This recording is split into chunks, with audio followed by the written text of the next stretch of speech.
गुजरात कांग्रेस ने चुनाव से पहले मान ली हार। गुजरात में कांग्रेस नेता ने उम्मीदवारी क्यों ली वापस? बीजेपी से हार का डर या कुछ और है बात? मैं आपके बीच में यहाँ पे उपस्थित हूँ। कल मेरे पिताजी ने जब इस्तीफा दिया, मैं एक प्रोग्राम में था और मैं उसके पहले ये बता दूं, जैसे मैंने गुजराती में कहा कि पहले ये जो टिकट का मैंने स्वीकार जो है, जब पार्टी का आदेश हुआ तब क्यों किया।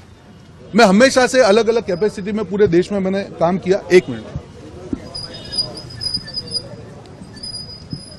जब भी पार्टी ने जो भी जिम्मेदारी थी लास्ट 15 साल में उसका वहन किया, पर अब लग रहा था कि जब तक इलेक्टोरल पॉलिटिक्स नहीं करेंगे, आगे जो मुझे विजन मेरा दिख रहा था, मुझे लग रहा था कि अहमदाबाद में बहुत अच्छी तरीके से लड़ेंगे, पूरे मेरे जो एक्सपीरियंसेस हैं अभी तक के 15 साल के, उसको करेंगे, अच्छा चुनाव लड़ेंगे, कार्यकर्ताओं में जोश भरेंगे, एक मैसेज जाएगा, आने वाले कॉर्पोरेशन चुनाव होंगे, विधानसभा चुनाव होंगे, पार्टी का वर्कर जगेगा।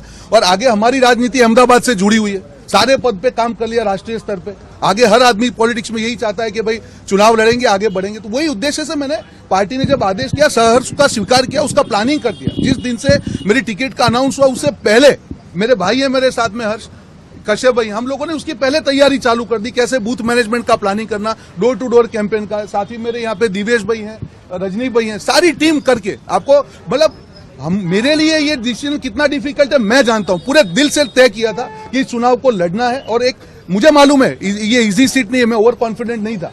मैं ये समझ के इस चुनाव में आया था कि एक डिफिकल्ट सीट है, लड़ना है, अच्छी तरह से दिखाना है और अगर जिस प्रकार से कैंपेन चलता जीतने के भी अच्छे चांसेस बनते। मेरे लिए बहुत डिफिकल्ट डिसीजन था। मेरे पिता करीब 3 दिन से हॉस्पिटलाइज थे, कहीं ना कहीं वो कन्विंस नहीं हो रहे थे।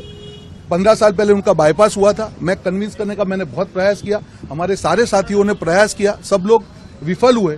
कल जब मैं एक मीटिंग में था, एकदम से मुझे शैलेश भाई का ही फोन आया कि भाई ये रेजिग्नेशन का, मेरे लिए बहुत सरप्राइजिंग था। मैं और हिम्मत भी वहां से निकले। उनके बाद उनके साथ फोन में बात की, मैंने बोला कि नहीं ये डिसीजन मेरा है पापा, ये मत करिए। मेरे साथ थोड़ा सा उनका झगड़ा हुआ और वो अनकॉन्शियस हो गए। मुझे मैसेज आया, मैं इमीडिएटली हॉस्पिटल भागा, आईसीयू में लेके हम लोग यहाँ पे आए, जाइडस में आए। तब भी इमरजेंसी रूम में वो कॉन्शियस अनकॉन्शियस हो रहे थे। उनकी एक ही कंडीशन थी, नहीं तुझे राइटिंग में आपको देना पड़ेगा, उसके बाद मैं आपसे बात करूंगा। तो मेरे लिए मेरी राजनीतिक करियर, मुझे मालूम है कि टिकट को मैं अनादर की बात नहीं करूंगा। मैं मेरी परिस्थिति के कारण जब मैं नहीं लड़ने का फैसला किया, उसका असर मेरी राजनीतिक करियर पर मुझे मालूम है। पर जब पिता के सामने आप देखते हो, उनको देखते हो कि वो अनकॉन्शियस, मुझे नहीं लगता है कि कोई भी प्रकार की लालच आपके पिता से ज्यादा हो सकती है। मेरा प्योरली व्यक्तिगत निर्णय है और मैंने इसीलिए मेरे उसमें भी कहा कि जो भी व्यक्ति को पार्टी टिकट देगी उसको तन मन धन से मैं पूरी तरह से उनका समर्थन करूंगा। तो ये प्योरली, इसमें कोई राजनीति को ना जोड़ा जाए, मेरा व्यक्तिगत डिसीजन है, परिवार को बचाने का डिसीजन है। अभी भी पिताजी हमारे आईसीयू में है, अभी उनका 25% ही पंपिंग, 25% हार्ट पंपिंग का है। 4 बजे करीब उनकी एंजियोग्राफी होगी। तो मेरी आप सबसे विनती है, कई नेता हमारे जो हैं, कौन से दिल्ली के उनके नेता के संचार पे काम कर रहे हैं मुझे नहीं मालूम है, जिन्होंने पार्टी के साथ गद्दारी की, आज वो मुझे नियम पढ़ा रहे हैं। मैं कभी भी आज तक नेगेटिव नहीं बोला किसी के लिए। मैं डिबेट में भी होता हूं तब भी व्यक्तिगत टिप्पणी नहीं करता हूं, पर उस व्यक्ति ने आज मेरे दिल पे चोट की है। उस व्यक्ति को मालूम था कि मेरे पिता के साथ में उनके व्यक्तिगत संबंध होने के बावजूद भी आज मुझे ईमानदारी के पाठ पढ़ा रहे, अपने गिरेबान में झांके और मेरी विनम्रता को मेरी मजबूरी ना समझे। अगर एक भी प्रतिक्रिया अभी आई उसका रिएक्शन मैं जरूर दूंगा। पिताजी को क्या डर था और क्या कौन लोग मिलने आए थे? चुनाव लड़ना रहा? पिताजी को कोई डर नहीं था। उनकी एक एज थी, उनके एक्सपीरियंसेस थे पास्ट में, जो भी हो उनके राजनीतिक एक्सपीरियंस हो सकते हैं।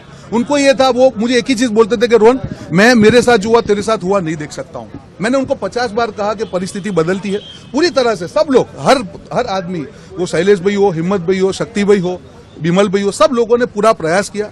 मुझे बहुत बड़ा आश्चर्य हुआ कि कैसे कल उनका, मैं कभी एक्सपेक्ट नहीं किया था कि वो रिजाइन करेंगे और उसके बाद में जो उनकी मैंने हालत देखी, 2 घंटे तक मैंने प्रयास किया समझाने का, मैं उसमें विफल हुआ और इसी कारण मुझे ये स्टेप लेना पड़ा। हार के डर से मेरी जिंदगी में मैं नहीं डरा हूं। हार के डर से होता तो मैं टिकट ही क्यों लेता भाई साहब? हार का डर क्या होता है? कार्यकर्ता है, लड़ेंगे, मर थोड़ी जाएंगे यार। और मुझे मालूम है कि आयोजन से करके जो तेलंगाना में 4 सीट थी, 65 सीट कहां से आई? मैं वहां 3 महीने रहा हूं, मुझे मालूम है कैसे वोटर को जिस दिन लगेगा ईमानदारी से कोई इश्यू आपसे साथ जुड़ जाएगा, कोई हार का डर नहीं है। पूरी तरह से तैयारी से मैं लड़ रहा था और इस बार ऐसा चुनाव लड़ा जाता कि न भूतो न भविष्य थी।